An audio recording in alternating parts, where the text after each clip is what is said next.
Hello students, it's Chemistry Time Learning Platform. Hi, I am Monica and today we'll start our topic that is your condition for orbital contribution to magnetic moment. देखिए student, सबसे पहले आपको ना magnetic moment समझ में आना चाहिए होता क्या है। देखिए हमारे पास क्या होता है ना, एटम होता है, ठीक है। एटम के अंदर हमारे पास क्या होता है, न्यूक्लियस प्लस इलेक्ट्रॉन, ठीक है। अब न्यूक्लियस प्लस इलेक्ट्रॉन है आपके पास। अब मुझे एक बात बताओ, जब भी कोई चार्ज पार्टिकल मूव करता है, इलेक्ट्रिक चार्ज जब भी मोशन में होता है तो वो एक मैग्नेटिक फील्ड को प्रोड्यूस करता है, ठीक है। तो उसके कॉरेस्पॉन्डिंग एक मैग्नेटिक मोमेंट हमारा निकल जाता है। अब मुझे एक बात बताओ, यहाँ पर जो आपके पास एक न्यूक्लियस है और यहाँ पर आपके पास इलेक्ट्रॉन्स मूव करते हैं। इलेक्ट्रॉन्स आपके टू टाइप से मूवमेंट होती है इलेक्ट्रॉन्स की। एक तो होती है ऑर्बिटल, जिसको आप बोलते हो देखो new L plus new S, जो आपके पास टोटल मैग्नेटिक मोमेंट निकल के आता है ना, ये सिर्फ इलेक्ट्रॉन के लिए है, न्यूक्लियस के लिए नहीं है। वो मैं आपको बताती हूँ ऐसा क्यों है। क्योंकि देखो जो आपके पास मैग्नेटिक मोमेंट होता है ना, वो इनवर्स रिलेशन रखता है मास के साथ। और मुझे एक बात पता है कि जितना ज्यादा मास होगा उतना ही मैग्नेटिक मोमेंट कम प्रोड्यूस होगा उस चार्ज पार्टिकल की वजह से। अब मुझे पता है कि जो मास होता है ना न्यूक्लियस का, वो बहुत ज्यादा होता है एज कम्पेयर टू इलेक्ट्रॉन। तो वहां पर क्या होता है ना, जो मास होता है ना इलेक्ट्रॉन का, वो बहुत कम होता है क्योंकि वो बहुत हल्का है, और जो हल्की चीज है उसका मैग्नेटिक मोमेंट उतने ज्यादा वो क्रिएट करेगा। इसका मतलब मैं यहाँ पर न्यूक्लियस का नेग्लेक्ट कर सकती हूँ magnetic moment as compare to electron. और वैसे भी हम एक्सपेरिमेंटली देखते हैं कि जो न्यूक्लियस का मैग्नेटिक मोमेंट होता है ना, वो 1000 टाइम्स वीक होता है एज कम्पेयर टू इलेक्ट्रॉन। तो मैग्नेटिक मोमेंट यानी कि ज्यादा 1000 टाइम्स किसका ज्यादा होगा, इलेक्ट्रॉन का, एज कम्पेयर टू न्यूक्लियस, जब हम उसका फॉर्मूले में पुट अप करके वैल्यूज देखते हैं, ठीक है। तो अब यहाँ पर सिर्फ मुझे यानी कि इलेक्ट्रॉन का मूव कर देखना है। अब इलेक्ट्रॉन दो टाइप से मूव करता है, एक तो इलेक्ट्रॉन इसके सराउंडिंग में चारों तरफ मूव कर रहा है, ठीक है, इस तरीके से। और दूसरा ये अपने स्पिन के अबाउट मूव कर रहा है, मतलब कोई चीज इस तरीके से मूव कर रही है प्लस में वो अपने स्पिन के अराउंड भी मूव कर रही है। तो दो मोशन हो गए, orbital motion plus spin motion, ठीक है। तो अब मुझे यानी कि अब जो ऑर्बिटल मोशन होता है, मतलब सराउंडिंग में होता है, उसकी वजह से जो मैग्नेटिक मूवमेंट क्रिएट होता है, that is your orbital magnetic moment, ठीक है। ये किसके करस्पॉन्डिंग होता है, ऑर्बिटल एंगुलर मोमेंटम के करस्पॉन्डिंग, ऑर्बिटल एंगुलर मोमेंटम, जो कि मेरे पास होता है एल, ठीक है। तो ये न्यू एल किसकी वजह से है, ऑर्बिटल एंगुलर मोमेंटम होता है इलेक्ट्रॉन का, उसकी वजह से उसका मैग्नेटिक मोमेंट जो होता है वो तो ऑर्बिटल मैग्नेटिक मोमेंट जो क्रिएट होगा, ठीक है। सिमिलरली स्पिन जो आपका स्पिन मैग्नेटिक मोमेंट जो प्रोड्यूस होगा वो स्पिन एंगुलर मोमेंटम की वजह से प्रोड्यूस होगा, ठीक है, जिसको हम लिखते हैं कैपिटल एस। तो यानी कि मेरे पास टोटल जो बनता है ना आपके पास, वो new L plus new S बनता है। बट ट्रांजिशन मेटल्स में हम ज्यादातर न्यू एस का ही इस्तेमाल करते हैं। वो क्यों करते हैं, क्योंकि न्यू एस ज्यादा यूज इसलिए होता है क्योंकि वैसे तो दोनों होते हैं, लेकिन वहां पर क्या होता है ना, क्वेंचिंग हो जाती है। क्वेंचिंग मतलब कि एक तरीके से वहां पर हिंड्रेंस क्रिएट होती है, बिकॉज मेटल लिगेंड का कॉम्प्लेक्स फॉर्मेशन हो जाती है, जिस वजह से हम न्यू एल को कंसिडर नहीं करते, न्यू एस को कंसिडर करके चलते हैं। न्यू एस में तो क्या होता है ना, आपको इजिली आपको एक लोब के अंदर, क्योंकि एक लोब में ही स्पिन मोशन होना है, मतलब चाहे इस तरीके से मूव करे चाहे इस तरीके से मूव करे, तो स्पिन मोशन एक स्पिन के अंदर ही होना है हमारा, ठीक है ना। मतलब ये स्पिन ही मूव कर रही है आपके लोब के अंदर। लेकिन ऑर्बिटल के अंदर तो क्या होता है ना, आपके पास ये एक तरीके से लोब है, डी ट्रांजिशन मेटल का, जब dxy ले लो चाहे dx कुछ भी ले सकते हो यहाँ पे। तो यहाँ पर क्या है ना, ये जो इलेक्ट्रॉन है ये इस तरीके से लोब्स के अंदर मूव करता है, ठीक है, जिसकी वजह से न्यू एल क्रिएट होता है। लेकिन एक बात बताओ, क्योंकि ऑर्बिटल के अंदर मूव कर रहा है, लेकिन अगर कॉम्प्लेक्स बना लेगा तो ये मूवमेंट नहीं पॉसिबल। देखते हैं कैसे, ठीक है। जब हम ट्रांजिशन मेटल्स के लिए, ठीक है, ट्रांजिशन मेटल्स के जब हम पढ़ते हैं मैग्नेटिक मोमेंट की वैल्यू, तो वहां पर सिर्फ और सिर्फ स्पिन का कंट्रीब्यूशन दिखाया जाता है। क्योंकि देखिए जब आप स्पिन कंट्रीब्यूशन के लिए मैग्नेटिक मोमेंट को स्टडी करते हो तो वो आपके पास क्या होता है, √n+2, ठीक है। तो स्टूडेंट्स हम वहां पर सिर्फ और सिर्फ स्पिन का कंट्रीब्यूशन लेकर चलते हैं। एक्चुअली ऐसा क्यों होता है, क्योंकि देखो जहां पर हमने यहाँ पर क्या किया था कि जो मेरे पास ऑर्बिटल मैग्नेटिक मोमेंट है, ठीक है, मतलब जो ऑर्बिटल का कंट्रीब्यूशन होना चाहिए था मैग्नेटिक मोमेंट में, वो हम वहां से वैनिश करते हैं, मतलब वहां से गायब कर देते हैं। बट ऐसा क्यों होता है, उसके पीछे का रीजन जानते हैं। उसके बाद हम कुछ क्वेश्चंस करेंगे जिसमें आपको समझाऊंगी मैं कि अगर मैग्नेटिक मोमेंट आप जो निकाल रहे हो, ठीक है, वो स्पिन के बिहाव पर निकालते हो और ऐसा क्यों है वो हम आज स्टडी करने जा रहे हैं।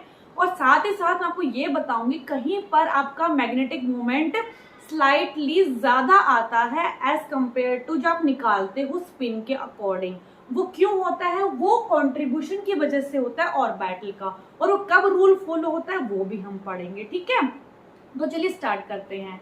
एक्चुअली स्टूडेंट्स क्या होता है, जब हम एक फ्री मेटल आयन के बारे में बात करते हैं, ठीक है, ट्रांजिशन मेटल आपने फ्री आयन ले लिया, जैसे मैंने बोल दिया Ti+3, ठीक है, this is your free metal ion transition metal. लेकिन जैसे ही हमने क्या किया, लेकिन अगर इसी का हम कॉम्प्लेक्स, क्योंकि हम CFT पढ़ रहे हैं, मतलब crystal field theory, crystal field theory में हमने क्या पढ़ा था कि जो मैटर है वो किससे सराउंड होता है, आपका लिगेंड के फील्ड से सराउंड होता है। और अगर आपका लिगेंड के फील्ड, यानी कि अगर आपके पास मेटल है, लिगेंड है, तो वहां पर कॉम्प्लेक्स बनता है ना। तो सिंपल सी बात है, मेटल लिगेंड का जब कॉम्प्लेक्स बनेगा तो उस टाइम पे क्या है ना, आपका क्या होता है, ऑर्बिटल कंट्रीब्यूशन 0 होता है, इसलिए वहां पर हम सिर्फ स्पिन की बात करते हैं। फिलहाल हम सिर्फ इस फॉर्मूले के अकॉर्डिंग ही देखेंगे, उसके बाद हम नेक्स्ट इसके टुवर्ड्स प्रोसीड करेंगे, ठीक है। अब देखो यहाँ पर जैसे ही, अब मैं इसको समझाती हूँ आपको, देखो ध्यान से। अगर देखो मेरे पास ट्रांजिशन मेटल है, ठीक है, आपके पास इसमें आप कोई भी इसका ऑर्बिटल कंसिडर कर सकते हो, ठीक है। अब आपने क्या किया, मेटल के d ऑर्बिटल्स है, ठीक है। अब हम बाद में डिस्कस करेंगे तो कौन सा ऑर्बिटल पार्टिसिपेट करता है। अब यहाँ देखो, जैसे ही मेरे पास ऑर्बिटल है मेटल का, ठीक है, अब ये क्या होता है, यहाँ पर मेरे पास लाइगेंड है, ठीक है, लाइगेंड के पास क्या होंगे, लोन पेयर, सिंपल सी बात है।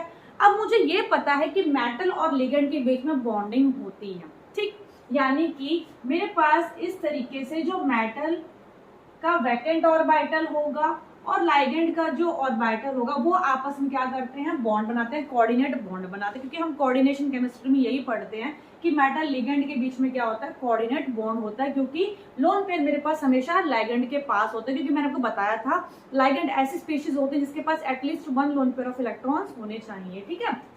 अब देखो यहाँ पर ध्यान से, यहाँ क्या होगा, मुझे एक बात बताओ।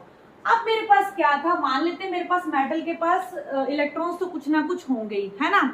अब कौन सा फील्ड है, कौन सा वैकेंट है, उसके ऊपर हमारी हाइब्रिडाइजेशन डिपेंड करती है। कई बार हम D2sp3 करते हैं, कई बार हम sp3d2 करते हैं, वो डिपेंड करता है कौन सा ऑर्बिटल वैकेंट है। अब यहाँ पर मेरे पास, मैंने मान लिया कि मेरे पास पहले मेटल के पास कुछ ना कुछ तो इलेक्ट्रॉन्स होंगे, जैसे मैंने मान लिया Ti+3, तो 1 इलेक्ट्रॉन तो ऑब्वियसली इसके पास है ही, है ना, D1, क्योंकि इसकी कॉन्फिगरेशन क्या होगी, D1। अब देखो यहाँ पर मेरे पास 1 इलेक्ट्रॉन है, 2 भी हो सकते हैं, डिपेंड करते हैं कितने इलेक्ट्रॉन्स, हम सिर्फ समझा रही हूँ यहाँ पे आपको। मेटल के पास जो इलेक्ट्रॉन्स हैं, ये 1 लोब से अनदर लोब पे क्या कर सकता है, जंप कर सकता है, मतलब इजिली घूम सकता है, चाहे वो इस लोब में हो चाहे वो यहाँ हो, मतलब इनमें से वो कहीं पर भी हो सकता है, उसकी पॉसिबिलिटी कहीं पर भी होती है, हमें पता है, ठीक है। तो अब मुझे एक बात बताओ, यहाँ पर तो ये फ्रीली मूव कर रहा था ये इलेक्ट्रॉन, बट जैसे इसने लाइगेंड के साथ मेटल ने कॉम्प्लेक्स बनाया, मींस बॉन्डिंग में पार्टिसिपेट किया, वैसे ही इसकी जो फ्रीली मूवमेंट होगी, मान लेते ये इलेक्ट्रॉन है, इसके पास एक भी ये पार्टिसिपेट करता है, 2 भी पार्टिसिपेट कर सकते, सिंपल है, ठीक है। अब जो इसकी जो मूवमेंट थी ना वो स्टॉप हो जाएगी, ठीक। अब क्या होगा, यहाँ पर जो ये मूवमेंट थी, अब क्या होगा, जैसे इस लाइगेंड ने मेटल के साथ बॉन्ड बनाया, तो वो जो आपके पास इलेक्ट्रॉन्स होंगे, वो बात की बात है कैसे बॉन्डिंग में पार्टिसिपेट होता है, बट सिंपल सा फंडा ये है कि अगर आपके पास मेटल में जो इलेक्ट्रॉन्स और लाइगेंड के पास जो इलेक्ट्रॉन्स होंगे, वो आपस में मिलके क्या बना लेंगे, बॉन्ड बना लेंगे। तो अब जो इलेक्ट्रॉन था मेटल के पास, वो फ्रीली तो मूव कर नहीं सकता लोब्स में, तो यानी कि इसको हम बोलते हैं कि ऑर्बिटल है, मेटल का d ऑर्बिटल है, dxy ले लो, dx2 -y2 ले लो, ठीक है। तो जो मेटल का ऑर्बिटल है, मान लेते एग्जांपल dxy ले लिया, ये x एक्सिस है और ये y एक्सिस है आपकी, ठीक है, इनके बीच में ये लोब्स होते हैं।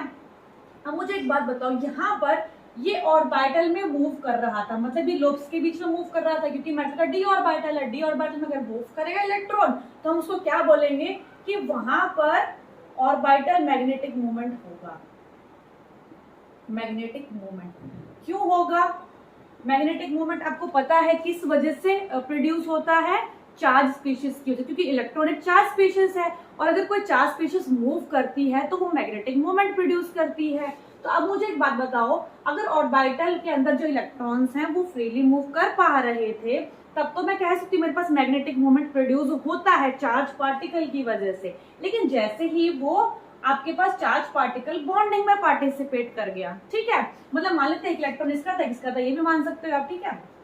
तो जैसे इसने बॉन्डिंग में पार्टिसिपेट कर लिया उन इलेक्ट्रॉन्स ने, तो वो क्या हो गए, टाइटली हेल्ड हो गए उन दो ऑर्बिटल्स मतलब दो लोब्स के बीच में, है ना। तो यानी बॉन्डिंग जब हमारे पास हो गई, तो मुझे एक बात बताओ, जो इलेक्ट्रॉन इसका अब पहले फ्रीली मूव कर रहा था ऑर्बिटल के अंदर, क्या अब वो अब फ्रीली मूव करेगा? नहीं। तो इसका मतलब क्या है, यहाँ पर क्वेंचिंग हो गई। क्वेंचिंग का मतलब क्या होता है, स्टॉप, मतलब रुक जाना किसी चीज का, ठीक है, थम जाना। आप मतलब जैसे क्वेंचिंग वैसे कहा जाता है कि टेम्परेचर को कम करके कर लो, मतलब वो स्टॉप करना, उसको स्लो कर देना उस प्रोसेस को, या फिर रोक देना, ठीक है, मतलब उसमें हिंड्रेंस प्रोड्यूस कर देना एक तरीके से, ठीक है। तो यहाँ पर जो मेरे पास मेटल लाइगेंड का जो बॉन्ड बन रहा है उसकी वजह से क्या होगा, मेरा जो ऑर्बिटल मोशन था इसका इलेक्ट्रॉन का, orbital motion of electron stops, ठीक है, या फिर आप उसको बोलते हो क्वेंचिंग। क्वेंचिंग मतलब उसमें हिंड्रेंस प्रोड्यूस हो गया, अब वो इजीली मूव नहीं कर सकता, वो बंध चुका है, ठीक है। तो वो अब क्या करेगा, वो मूव नहीं कर पाएगा। इसका मतलब मैं ये कह सकती हूँ कि मेरे पास ऑर्बिटल मोशन तो खत्म हो गया, अब क्या रह गया, सिर्फ स्पिन। क्योंकि देखो जब भी एक इलेक्ट्रॉन होता है ना, तो उसके पास दो ही मोशन होते हैं, एक तो वो स्पिन मोशन होता है, दूसरा उसके पास ऑर्बिटल मोशन होता है, ठीक है। ऑर्बिटल तो आपका हो गया क्वेंच, कब, after formation of complex with the ligand, ligand के साथ बॉन्डिंग में पार्टिसिपेट करने के बाद। अगर आप सिंपल फ्रीली मेटल आयन का पूछा जाए, वहां पर कॉम्प्लेक्स की बात ना हो, तो वहां पर दोनों कॉन्ट्रीब्यूशन आते हैं, क्योंकि वहां फ्रीली मूव कर रहा है, ये इस पर कोई बंधन नहीं है। लेकिन जैसे लाइगेंड आया वैसे ऑर्बिटल मोशन तो क्वेंच हो गया, मतलब कम हो गई वो चीज, ठीक है, कम कर दी। लेकिन ये जो हो गई मतलब स्लो हो गई एक तरीके से ये प्रोसेस। लेकिन जो स्पिन मोशन है वो ऑलरेडी एग्जिस्ट करता है, ठीक है। स्पिन मोशन कैसे होता है, सिंपल है। स्पिन में ऑर्बिटल में थोड़ा डिफरेंस होता है, मतलब बच्चे नहीं समझ पाते। स्पिन में एक्चुअली क्या होता है ना, दो इलेक्ट्रॉन बस होते हैं, एक इलेक्ट्रॉन, हमें इससे मतलब नहीं, हमें क्या है, एक चार्ज पार्टिकल से जो मूव करते हैं जिससे ऑर्बिटल मैग्नेटिक मूवमेंट जनरेट होता है, फिर स्पिन मैग्नेटिक मूवमेंट जनरेट होता है। यहाँ देखो, यहाँ पर जो ये इलेक्ट्रॉन है आपके पास, मुझे एक बात बताओ, यहाँ पर ये अपने जैसे ही, क्योंकि हमें पता है ये न्यूक्लियस है आपका, न्यूक्लियस के अराउंड आपके पास शेल्स होते हैं, यहाँ पर इलेक्ट्रॉन मूव करता है। इलेक्ट्रॉन दो तरीके से मूव करेगा, एक तो वो ऑर्बिटल मोशन भी कर रहा है इस तरीके से, प्लस में वो स्पिन मोशन भी कर रहा है, मतलब एक इस तरीके से तो ऑर्बिटल मोशन है जब वो इसके सराउंडिंग मूव कर रहा है, ठीक है। और स्पिन कैसे होता है, इस तरीके से, मतलब अपने ही एक्सिस पर रोटेट कर रहा है, ठीक है, अपने एक्सिस पर स्पिन कर रहा है, ठीक है। एक होता है इस तरीके से, दिस इज ऑर्बिटल, ठीक, और this one is your spin, ठीक है, साथ साथ स्पिन कर रहा है, साथ साथ वो मूव कर रहा है। अब देखो यहाँ पर, अब ये इस तरीके की जो स्पिन होगी, इसका मतलब क्या है, ये अपनी स्पिन चेंज कर रहा है टाइम के साथ, कभी ऐसे, कभी मूव कर रहा है, कभी इस तरीके से। मतलब क्या है, ये अपने स्पिन को क्या कर रहा है, चेंज कर रहा है, जिसकी वजह से क्या होगा, क्योंकि स्पिन भी मूव कर रही है अपने आप में, है ना। तो अगर स्पिन इस तरीके से मूव कर रही है अपने ही एक्सिस पर, तो उससे भी क्या जनरेट होगा, स्पिन मैग्नेटिक मूवमेंट जनरेट होगा। और उसकी वजह से क्या होगा, यहाँ पर स्पिन मैग्नेटिक मूवमेंट जब का जनरेट होगा, this is equal to √n(n+2), ठीक है। अब देखो यहाँ पर एक्चुअली क्या होता है, जो आपके पास टोटल जो आता है ना, वो 𝜇s प्लस 𝜇l आता है, मतलब स्पिन प्लस ऑर्बिटल कंट्रीब्यूशन की वजह से पूरा मैग्नेटिक मोमेंट जनरेट होता है। बट एक बात बताओ मुझे, जो spin plus orbital magnetic moment होगा आपका, उसमें क्या होगा, स्पिन वाला क्या होगा, √4ss+1, और आपके पास this one is your √LL+1। तो ये तो कैंसल आउट हो गया। जब आप फ्रीली मेटल आयन की बात करते हो तो दोनों कॉन्ट्रीब्यूशन आता है, लेकिन ये वाला तो क्या क्वेंच हो गया, इसकी प्रोसेस तो स्लो हो गई। मैंने समझा दिया किस तरीके से, फॉर अ कॉम्प्लेक्स। तो जो आपके पास न्यू टोटल होगा, that is equal to 𝜇s, new total is equal to 𝜇s, तो वो कितना होगा, √4ss+1। अब मुझे एक बात बताओ, मुझे पता है कि जो मेरे पास स्पिन होती है वो क्या होती है, n/2, क्योंकि मान लेते हैं मुझे नहीं पता मेरे कॉम्प्लेक्स में कितने अनपेयर्ड इलेक्ट्रॉन्स होने वाले हैं। मान लेते हैं 1 अनपेयर्ड इलेक्ट्रॉन और 2 अनपेयर्ड इलेक्ट्रॉन्स हैं, ठीक है। अब मुझे एक बात बताओ, अगर मेरे पास मान लेते हैं 5 ऑर्बिटल्स थे आपके पास, 1 2 3 4 5, ठीक है। मान लेते हैं एक ऑर्बिटल है, तो सॉरी आपके पास मान लेते हैं एक इलेक्ट्रॉन है जिसकी स्पिन +½ है। क्लॉकवाइज होगी तो +½ ले लेना, एंटी क्लॉक होगी तो -½ तभी आपके पास अगर एक में ऑर्बिटल में 2 इलेक्ट्रॉन्स होते हैं तो स्पिन 0 आती है। क्यों? +½ दूसरे की -½ क्लॉकवाइज की +½ एंटी क्लॉकवाइज की -½ तो टोटल स्पिन कितना आ जाएगा? 0, ठीक है। लेकिन अगर मैं बोलूं इस तरीके से है, 3 इलेक्ट्रॉन्स है, तो मान लो मैंने अगर इस तरीके से फिल किया हुआ है, इस तरीके से, ठीक है, तो किस तरीके से होगा? 4 अनपेयर्ड इलेक्ट्रॉन, तो यहाँ n की वैल्यू कितनी आ जाएगी? 4, तो 4/2 यानी कि 2। आप इस तरीके से भी कर सकते हो, डायरेक्ट है। अदरवाइज आप क्या करोगे? +½ -½ करते रहना, ½ तो कितना आ जाएगा? ½ 1 + ½ 2, तो यानी कि कितना आ जाएगी वैल्यू? Answer is your 2। आप इस तरीके से कर सकते हो, कैलकुलेट पूरी कर सकते हो, या फिर आप क्या करो? S = n/2। स्पिन कितनी होगी? ½ होती है स्पिन, मुझे पता है, लेकिन जितने अनपेयर्ड इलेक्ट्रॉन्स होंगे उससे 2 को डिवाइड कर देना, दैट गिव्स योर स्पिन, ठीक है। आप इस तरीके से निकालो या फिर ऐसे, एक ही बात है, वो डायरेक्ट है। तो यहाँ पर आप क्या करोगे? यहाँ पर आपको क्या करना है? 4, S की जगह मैंने क्या पुट कर देना है? n/2, simple. और यहाँ पर क्या आ जाएगा? n/2 + 1, तो ये क्या आ गया आपके पास? √। अब मुझे एक बात बताओ, कितनी वैल्यू आएगी? देखो यहाँ से ध्यान से, n + 2 divided by this your 2, और नीचे आपके पास क्या जाएगा? n/2 ऑलरेडी था ही और आपके पास 4 था, इसको आप √ कर लो, ठीक है। कितना? अब देखो यहाँ पर जो ये न्यूएस की वैल्यू आई है, इससे आपको सारा निकालना है। कुछ क्वेश्चंस में ना ऐसा होगा कि मैग्नेटिक मूवमेंट ज्यादा दे देंगे, तो वहां पर हम पढ़ेंगे ऑर्बिटल कंट्रीब्यूशन किस तरीके से आ गया वहां पर, जबकि अभी तो मैंने बताया कि ऑर्बिटल कंट्रीब्यूशन तो 0 रखा है। लेकिन आपका कुछ क्वेश्चंस में ऐसा जरूर होगा जहां पे ज्यादा वैल्यू आती है। हाँ, ये जरूर है कि आपको +2 लेवल तक सिर्फ न्यूएस पूछा जाता है, बट आफ्टर +2, ठीक है। आप जब भी नेट लेवल की, गेट लेवल की प्रिपरेशन करते हो, वहां पर आपसे ये क्वेश्चन ज्यादा पूछा जाता है as compare to this, because it is easy one but this is difficult one, ठीक है। अब चलो, अब स्टार्ट करते हैं, मैं अपना पोर्शन स्टार्ट करती हूँ जहां पर ये तो मैंने स्पिन के लिए निकाल लिया, ठीक है। एक ट्रिक बताती हूँ जिससे आप डायरेक्टली ये फाइंड आउट कर सकते हो, और कुछ क्वेश्चन थोड़े बहुत देख लेते हैं, उसके बाद मैं आपका ये स्टार्ट करती हूँ पोर्शन, ठीक है। यहाँ पे नंबर ऑफ, इससे क्या है ना बेटा, आपको क्वेश्चंस, क्योंकि हमें क्या करना होता है ना पेपर में, क्वेश्चंस को जल्दी अटेम्प्ट करना होता है, तो हमारे पास इतना टाइम नहीं होता कि हम ना √ को सॉल्व करें, तो डायरेक्ट आपको बताती हूँ किस तरीके से आप निकाल सकते हो, ठीक है। नंबर ऑफ अनपेयर्ड इलेक्ट्रॉन्स, ठीक है। कितने अनपेयर्ड इलेक्ट्रॉन्स होंगे वो आपको लिखना है, साथ साथ में लिखना है स्पिन ओनली, इसको लिखा जाता है स्पिन ओनली मैग्नेटिक मोमेंट। अब देखो यहां पर, अब देखो मेरे पास क्या है ना, 1 अनपेयर्ड इलेक्ट्रॉन्स हो सकते हैं, 2 3 4 and this one is your 5। अब मुझे एक बात बताओ, मैक्सिमम अनपेयर्ड इलेक्ट्रॉन्स कितने हो सकते हैं d ऑर्बिटल में ट्रांजिशन के लिए? 5, क्योंकि 6 जो आएगा आपके पास यहाँ पर आएगा, उसके बाद आपके 4 इलेक्ट्रॉन्स बचेंगे।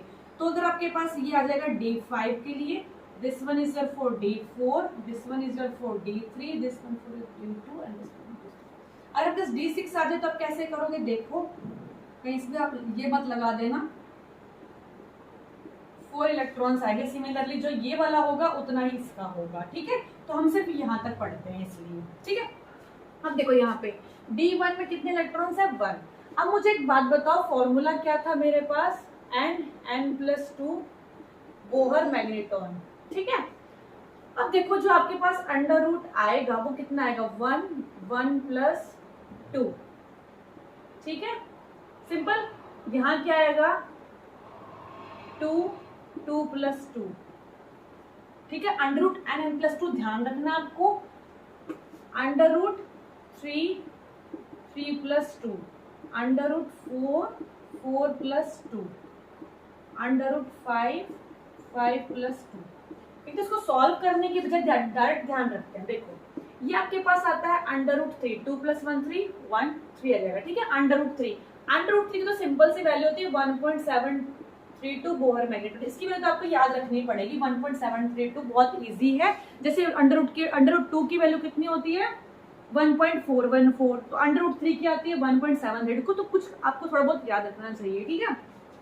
यहाँ से देखो 2 है ना, ठीक है, तो 2 के लिए क्या लिखोगे, डायरेक्ट बता देती हूँ। 2 के लिए लिखना आपको 2.89, कई बार आपको 2.9 भी दे देते हैं तो ज्यादा डिफरेंस नहीं है, 2.89 लिखा होगा या फिर 2.9 लिखा होगा या फिर कई बार 3 भी लिखा होता है, ठीक है, तो वो ज्यादा डिफरेंस नहीं क्रिएट करता। तो कई बार देख लो 2.9 भी लिखा दिया जाता है, कई बार 3, तो वो किस लिए थोड़ा सा फ्लक्चुएट करता है, वो ऑर्बिटल कॉन्ट्रीब्यूशन थोड़ा बहुत हो सकता है उसके अंदर, ठीक है, वो बताऊंगी कैसे होता है।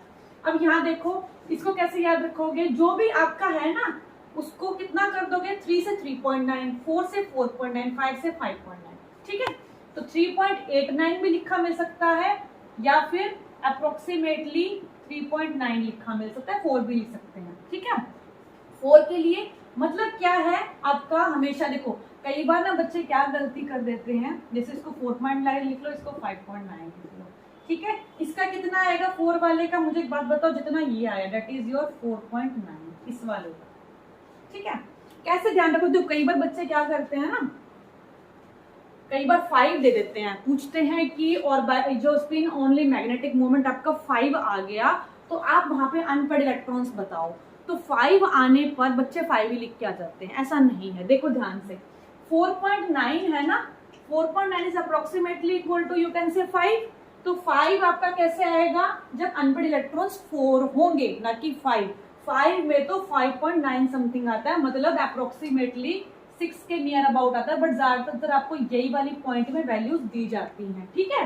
तो इस तरीके से ध्यान रखना कि ऐसे मत करके जितना दिया उतना ही करके आ जाओ, नो, हमेशा उसमें क्या लगा दोगे, उसमें कितने ऐड कर दोगे, प्लस 0.8 ऐड कर देना, 0.9 ऐड कर देना, ठीक है, मतलब इनमें आपने क्या ऐड करना है, इसको छोड़ के, क्योंकि ये सिंपल है, इसमें तो 0.3 आंसर 1.732 आता है। यहां से याद रखना है आपको 0.8 0.9 वैल्यूज इनमें ऐड करते जाना, ये आपने ऐड करनी है वैल्यूज, तब आपकी डायरेक्टली ये अप्रोच होगा। आपको सिंपल क्या करना है 0.9 तो करना आगे, ठीक है, या फिर ऐसे ध्यान रख लेना 3 का कितना होता है 4 आता है, सीधा ऐसे याद रख लो, एक बढ़ाकर लिख दो, लेकिन आपको पॉइंट में दिया जाता है, वो ध्यान रखना, कई बार पॉइंट में ही मैक्सिमम क्वेश्चंस पूछे जाते हैं, ठीक है।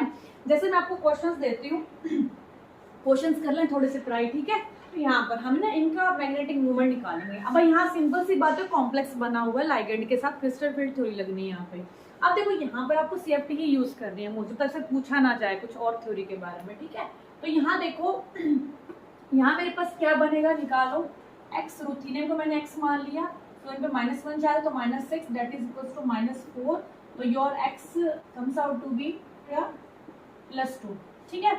यहाँ देख लेते हैं कोबाल्ट कितना निकल के आएगा आपके पास +2 में, यहाँ देख लेते हैं निकल कितना आपके पास माइनस, निकल के लिए आपने x लिख लिया, ठीक है, -6 और यहाँ +2 था तो -2 आ जाएगा, तो कितना आ जाएगा x comes out to be +4, ठीक, यहाँ कितना आ जाएगा x 0 चार्ज होता है वाटर पे तो +2, यहाँ कितना आएगा x +2। अब देखो यहाँ पर रुथीनियम, अब मैंने आपको बताया था 3D 4D 5D के अंदर जब हम टॉप टू बॉटम मूव करते हैं तो आपके डेल्टा नॉट की वैल्यू इंक्रीज होती है और लो स्पिन कॉम्प्लेक्सेस फॉर्म होते हैं। तो यहाँ देखो रुथीनियम है, रुथीनियम किस ग्रुप का है, आयरन रुथीनियम ऑस्मियम, ठीक है।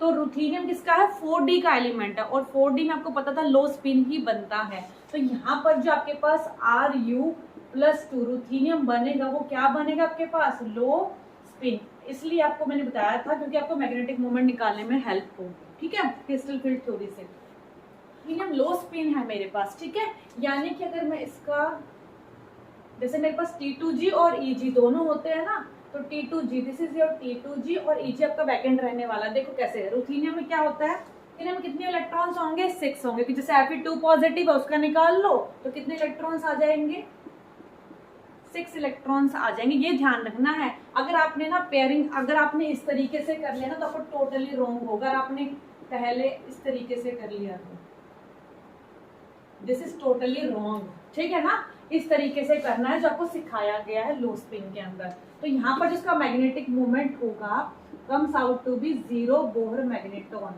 क्योंकि स्पिन सारी cancel out, plus half minus half सारी कैंसिल आउट हो जाएंगी, तो कितना आ जाएगा 0। ठीक है, तो जो आपके पास कॉम्प्लेक्स +3 ऑक्सीडेशन, मैंने आपको एक चीज लिखवाई थी, वो इसे लिखवाई था कि आप ध्यान रखना कोबाल्ट का जो कॉम्प्लेक्सेस होते हैं +3 ऑक्सीडेशन स्टेट में, अमोनिया से लेकर बाकी जो लेगेंड बच गए, अमोनिया से स्टार्ट होकर जितने लेगेंड आगे स्ट्रॉन्ग लेगेंड्स होते हैं उनके साथ वो लो स्पिन कॉम्प्लेक्स ही फॉर्म करता है। लिखवाई थी मैंने आपको ये लाइन। तो देखो यहाँ पर कितना हो जाएगा, D7 होगा इसके अंदर, सॉरी D6 होंगे, और वो D6 किस तरीके से होंगे, लो स्पिन में होंगे, सिंपल सी बात है। तो क्या आएगा इसका डाइपोल मोमेंट 0, स्पिन वाला पूछा गया आपसे, ठीक है ना, स्पिन सिर्फ बताना है।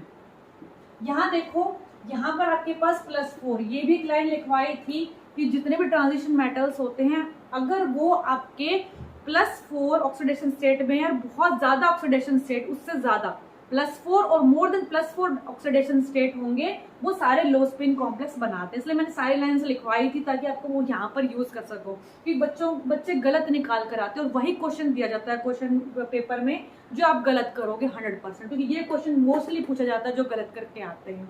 तो ये लाइन जरूर याद रखनी है आपको, +4 और हायर ऑक्सीडेशन स्टेट में, क्योंकि मुझे मैंने को बताया था कि डेल्टा नॉट वैल्यू आपकी जो होती है वो फैक्टर्स अफेक्टिंग में लिखवाया था कि delta not value oxidation state के ऊपर डिपेंड करती है। जैसे जैसे ऑक्सीडेशन स्टेट बढ़ती है वैसे वैसे डेल्टा नॉट भी बढ़ती है और लो स्पिन कॉम्प्लेक्सेस बनते हैं, पेयरिंग एनर्जी कम हो जाती है उस टाइम पे। ठीक है, तो लो स्पिन कॉम्प्लेक्सेस बनेंगे। तो +4 में आप बताओ मुझे, निकल +4 है, निकल किसका है, +4 ऑक्सीडेशन स्टेट में, क्योंकि आपके पास इलेक्ट्रॉनिक कॉन्फिगरेशन क्या होती है, निकल के D10 होती है, तो 4 इलेक्ट्रॉन्स वहां से निकाल दोगे तो कितने बच जाएंगे, D6, और D6 सारे के सारे लो स्पिन बनाएंगे, तो इसका भी कितना आ जाएगा डाइपोल मोमेंट 0 बोहर मैग्नेटॉन। अब यहाँ देखो रोडियम है, ठीक है। अब मुझे एक बात बताओ, मुझे पता है, मैंने आपको बताया था कोबाल्ट, रोडियम, इरेडियम, ये कोबाल्ट की फैमिली में आता है आपका, ठीक है, ट्रांजिशन मेटल। अब मुझे एक बात है, जो कोबाल्ट होता है +2 ऑक्सीडेशन स्टेट में, उसकी कॉन्फ़िगरेशन क्या होती है, D7, ठीक है, D7 होती है क्योंकि +2 वहां से रिमूव कर देंगे, वैसे D9 होती है लेकिन 2 इलेक्ट्रॉन्स रिमूव करने के बाद D7 बचते हैं, तो D7 में क्योंकि कोबाल्ट, रोडियम। अब मुझे एक बात बताओ, ये 4D का है, ये तो ध्यान रखना आपको कि ये 4D का है। 4D मैंने आपको बताया था, चाहे लाइगेंड वीक फील्ड लाइगेंड हो या फिर स्ट्रॉन्ग फील्ड लाइगेंड हो, आपको हमेशा ही लो स्पिन करके आना, क्योंकि 4D 5D में डेल्टा नॉट की वैल्यू बहुत ज्यादा होती है। तो यहाँ D7 कितना आ जाएगा आपके पास, 4 5 6 तो आपके फिल्डअप हो गए T2G में, और एक इलेक्ट्रॉन कहाँ जाएगा, EG वाले में, ठीक है। तो यानी कि मेरे पास एक अनपेड इलेक्ट्रॉन बचेगा, तो एक इलेक्ट्रॉन के लिए क्या होता है 1 1 + 2 n+2 फॉलो करना है, √3 की वैल्यू कितनी आती है 1.732 बोहर मैग्नेटॉन। अब यहाँ देखो, this is your cobalt +2, cobalt +2 है, मैंने कोबाल्ट +3 के लिए लो स्पिन लिखवाया था, कोबाल्ट +2 के लिए नहीं लिखवाया था। कोबाल्ट +2 में तो बाकी सारे वीक फील्ड मतलब आपके हाई स्पिन ही होते हैं, बस 4D 5D में ध्यान रखना, वहां पर लो स्पिन बनते हैं, ठीक है, चाहे आपके पास ऑक्सीडेशन स्टेट कुछ भी हो, लाइगेंड कुछ भी हो। सॉरी, यहाँ देखो CO+2 है आपके पास, यानी D7 है, और D7 आपके पास किस तरीके से आएंगे, क्योंकि ये हाई स्पिन बनने वाला है +2 में ऑक्सीडेशन स्टेट में और वीक फील्ड लाइगेंड है। तो 1 2 3 4 5 6 7, अब तो कितने अनपेड इलेक्ट्रॉन्स हैं, n = 3, √n+2, इसको सॉल्व करने के बजाय मैंने आपको क्या बताया था, इसका आंसर आ जाएगा 3.89 बोहर मैग्नेटॉन। तो आपको इस तरीके से प्रोसीड करना है, ठीक है।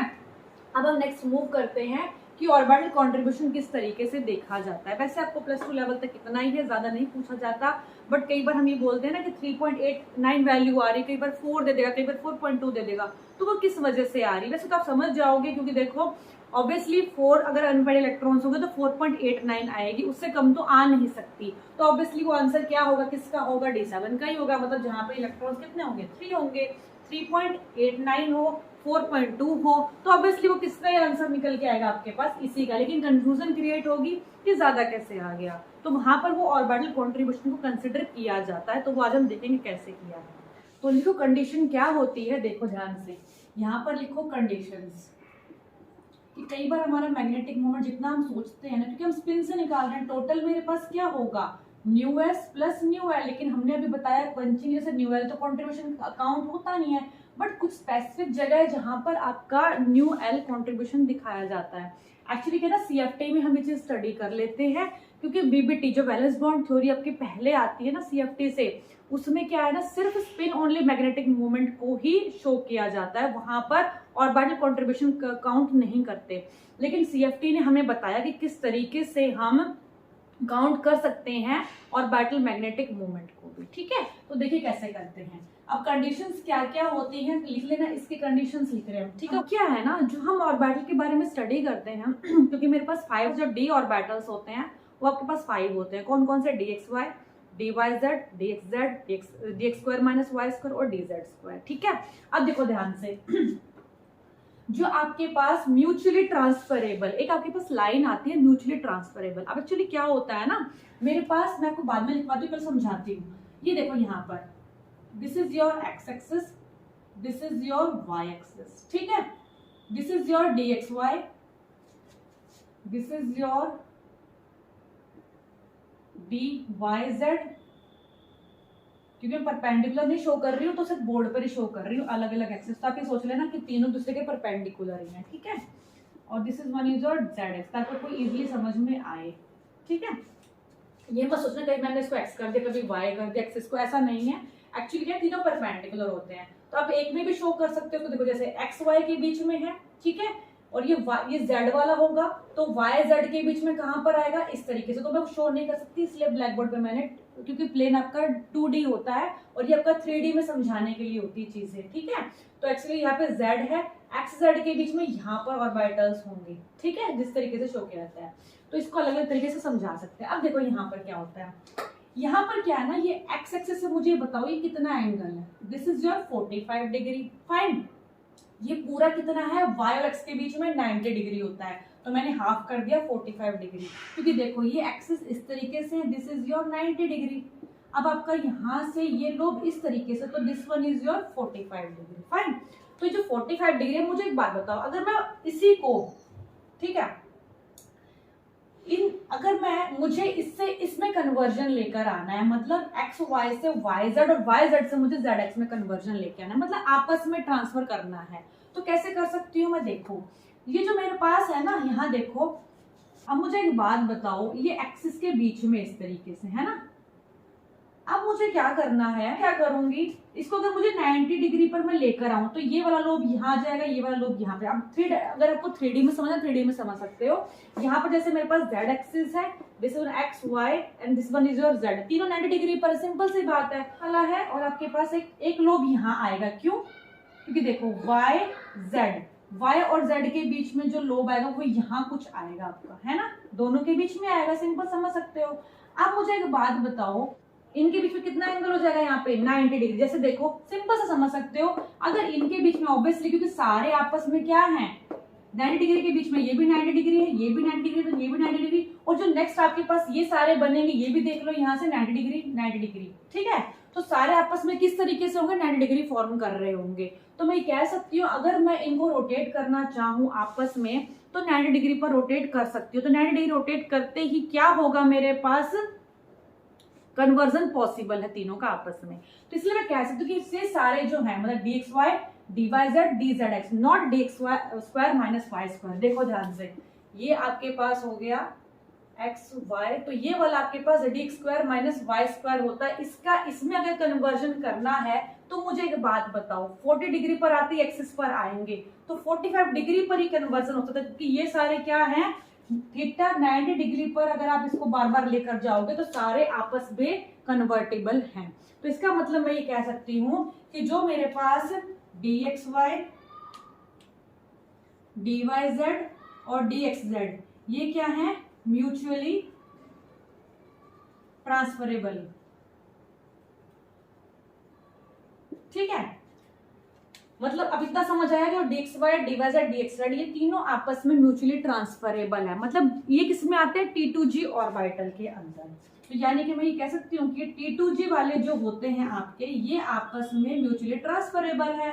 मतलब इलेक्ट्रॉन अगर चाहे तो इसमें क्योंकि हमने कहा था डी जनरेट होते हैं, है ना, मैंने आपको ये बताया था कि नीचे वाले आपके क्या होते हैं, T2G वाला डी जनरेट होते हैं। तो यहाँ पर इलेक्ट्रॉन्स तीनों में कहीं पर भी आ सकता है। मान लेते हैं अगर मुझे इलेक्ट्रॉन डाला तो मैं यहाँ भी कर सकती हूँ, पॉसिबिलिटी इलेक्ट्रॉन की, या फिर मैं यहाँ पर भी कर सकती हूँ, या फिर मैं यहाँ पर भी कर सकती हूँ, ठीक है, क्योंकि ये तीनों डीजेनरेट होते हैं और ये म्यूचुअली ट्रांसफरेबल है। मतलब इसको 90 डिग्री पर लेके जाऊंगी तो इसमें कन्वर्ट हो जाएगा, 90 डिग्री पर इसमें। मतलब अगर मैं 99 डिग्री कर लूं तो ये तीनों आपस में कन्वर्ट हो सकते हैं, इसलिए ऐसा होता है कि ये डीजेनरेट लेवल पर होते हैं। ये तो इसका रीजन हो गया, ठीक है। If electron resides in the orbitals that are mutually transferable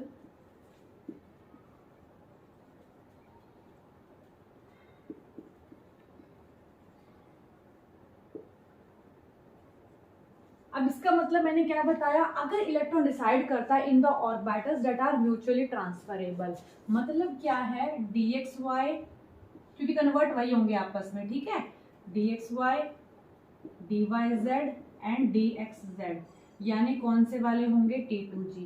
तो याद रखना है कि जो T2g वाले ऑर्बिटल्स होते हैं वो म्यूचुअली ट्रांसफरेबल होते हैं, एक दूसरे में इंटर कन्वर्ट होते हैं थीटा 90 डिग्री पर। और दूसरी बात, मतलब कन्वर्जन होता रहता है, इसलिए इनके डीजेनरेट लेवल पे होते हैं। इनमें ऑर्बिटल हम किसी भी मतलब ऑर्बिटल में रख सकते हैं, ठीक है।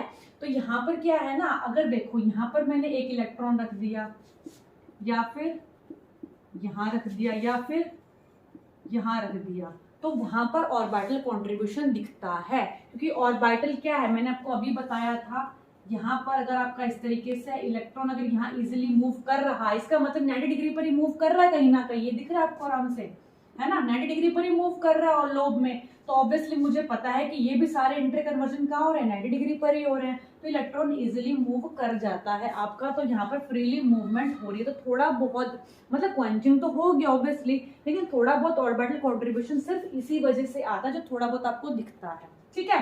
तो यहाँ पर आप क्या बोलोगे, this gives orbital contribution towards magnetic moment. Next आपके पास पॉइंट, हम क्वेश्चंस करेंगे तब आपको ज्यादा इजीली क्लियर हो जाएगा। बात है जो म्यूचुअली ट्रांसफरेबल ऑर्बिटल्स होते हैं, म्यूचुअली, अब मैंने वो बता चुकी हूँ, वो सारे डीजेनरेट होते हैं, ठीक है। Transferable orbitals are degenerate,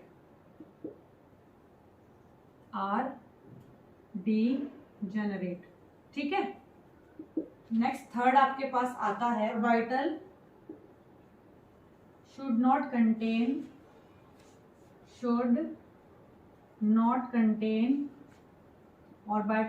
contain electrons of the same spin.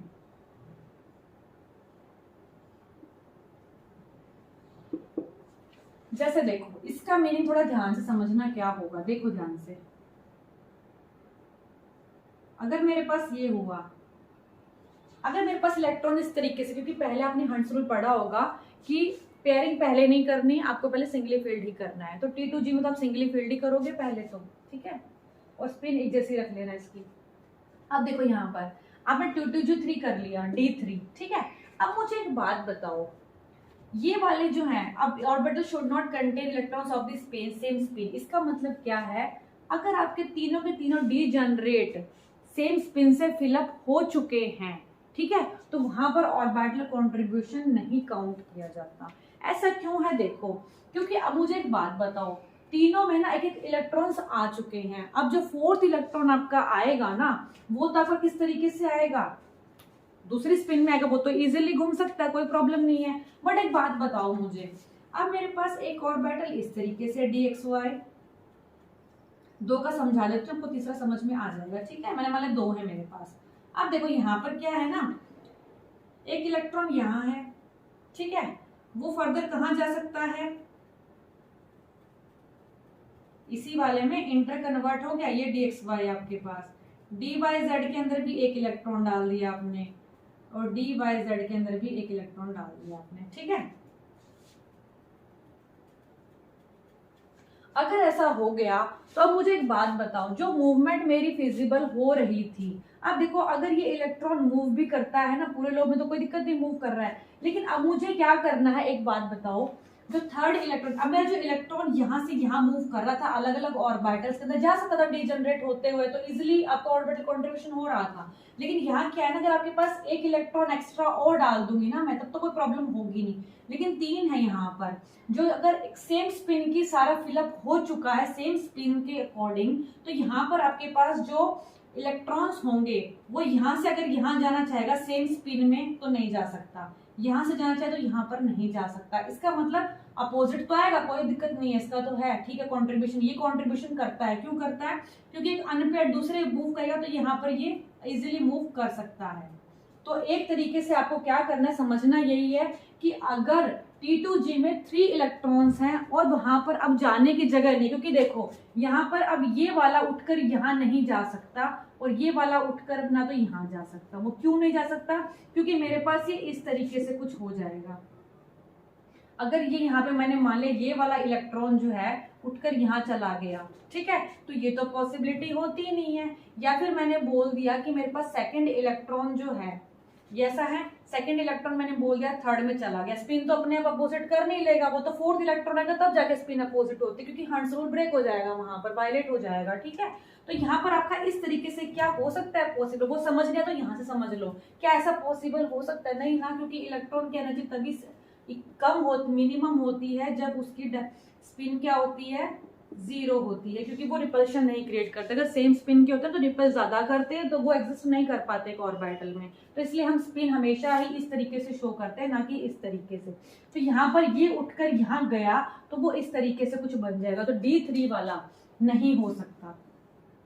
ठीक है, और ठीक है, अब यहाँ पर देखो आपके पास जितने भी हैं ऑर्बिटल कंट्रीब्यूशन में, तो वो क्या होगा, सेम स्पीड भी होनी चाहिए। एक तो आप इस तरीके से करके देख सकते हो, ये वाला तो इजीली यहाँ मूव कर सकता है और ये वाला इजीली यहाँ मूव कर सकता है, तो नो प्रॉब्लम, यहाँ पे इजीली मूवमेंट होगी। D2 में देख लेते हैं, अगर मेरे पास D2 होगा तो ये बताओ ये भी हो सकता है। कैसे हो सकता है? देखो ये उठ के यहाँ चला जाए, ठीक है, या फिर ये उठ के यहाँ आ जाए, तो ये भी पॉसिबल है। ठीक है, तो D2 भी फॉलो करता है, मतलब T2G2 भी फॉलो कर रहा है, T2G1 भी फॉलो कर रहा है, बट T2G3 फॉलो नहीं करता। तो वहां पे ऑर्बिटल कंट्रीब्यूशन, तो आपके पास जो टोटल स्पिन निकल के आएगी ना, वही आपके पास आंसर आता है, वहां पर तो कोई प्रॉब्लम आपको आएगी नहीं। और सिंपल, अगर आपके पास T2G6 है तो वहां पर भी स्पिन कंट्रीब्यूशन कुछ रह नहीं जाता। एक तो T2G3 हो गया, एक T2G6 हो गया, क्योंकि वहां पर भी क्या हो जाएगा T2G6 में आपके पास।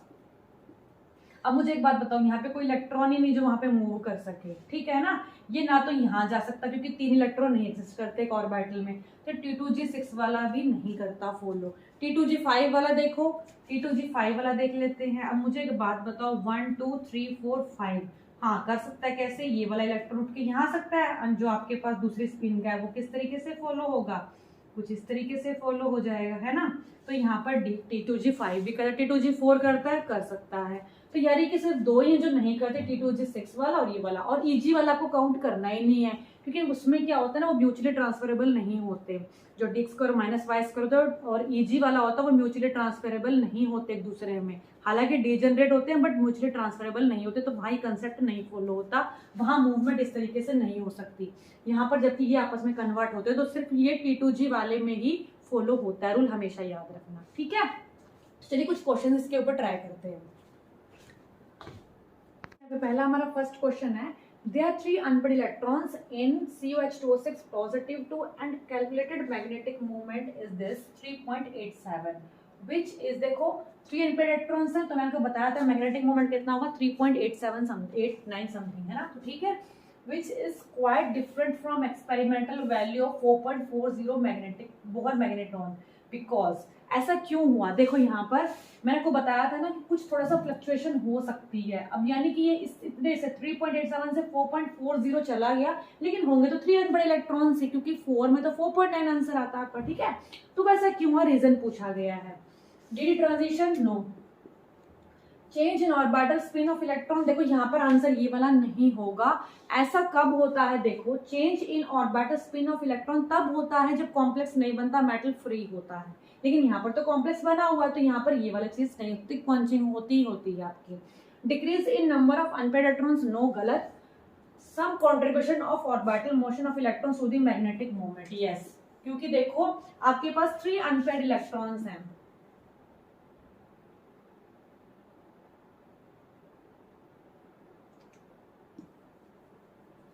ठीक है, तो ये आपके पास आंसर थोड़ा बहुत फ्लक्चुएट होगा, ज्यादा नहीं होगा, ठीक है।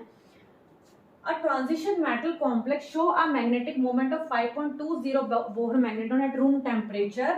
The number of unpaired electrons on the metal is. अब सिंपल सी बात है, एक बात बताओ मुझे, 5.20 आंसर आता है, तो मैंने आपको ये बताया था जब 4 अनपेड इलेक्ट्रॉन्स होंगे ना, जब नंबर ऑफ अनपेड इलेक्ट्रॉन्स 4 रहेगा तो वैल्यू क्या आती है न्यू एस की 4.9 समथिंग, या फिर आपका 5 तक अप्रोच कर सकता है वो।